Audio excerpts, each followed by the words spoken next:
Ата-анаңның саған деген жақсылықтарын ұмыттың ба? Сен үшін өткізген ұйқысыз түндері есіңде ме? Ата-ананың қадірін балалы болғанда білерсің деген ата-бабаларымыз. Раббымыз Құранда не дейді? Тыңдап көр. Аллах бір өзіне ғана құлшылық етуді, ата-анаға барынша жақсылық жасауды әмір етті.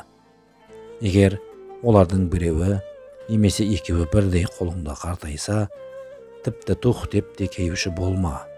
Сондай-ақ оларға зекіп ұрыспа. Керісінше, оларға жанға жағымды сөз айт. Олардың алдында барынша мейірімді, мейлінше кішіпейіл, әрі тіл алғыш бол. Әрі олар үшін, «Ва Раббым, олар мені бала күнімде қалай мәпелеп өсірген болса, сен де оларды дәл солай мейірімге бөлей көр» деп дұға ет.